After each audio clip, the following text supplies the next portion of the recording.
Aisha Ali breaks down as she describes the moment her 23-year-old son Abdul was picked up by an elite police unit in 2013. To this day, there's no trace of him. My son was picked up by the Rapid Action Battalion from the Bashunda area of Dhaka.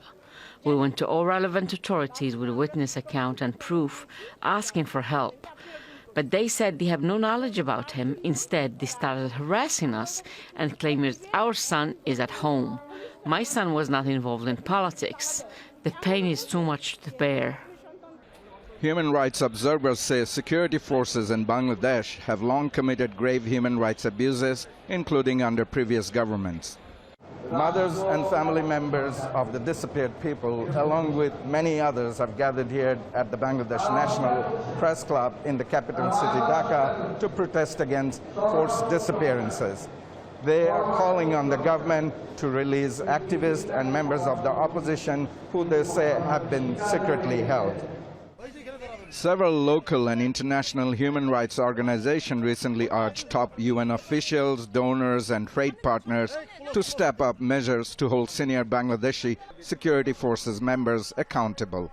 For many, hope seems to be all they have now. My husband Sahel was picked up by police in plain clothes near the Dhaka Central Jail. He was involved with opposition student politics. Whatever he might be, I just want him returned. The Bangladesh Home Ministry and the Rapid Action Battalion did not respond to Al Jazeera's request for an interview. Today, all the family members organized by Mayor Dark got together to protest against the enforced disappearances of our family members by this fascist government. We want them to return the disappeared people and that justice is served. According to Bangladeshi human rights group, nearly 600 people have been forcibly disappeared by the security forces since 2009. While some have been released, many others have become victims of extrajudicial killings. Scores are still missing.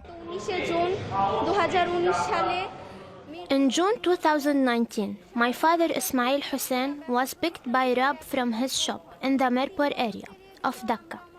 It has been 3 years. We have no news of our father. Authorities are not paying any attention to our request. All I want is my father back. A new report by Human Rights Watch documents the details of 86 people missing in Bangladesh. Years later, many of their loved ones still don't know their fate and no one has ever been held to account. Tanvir Chaudhry, Al Jazeera, Dhaka.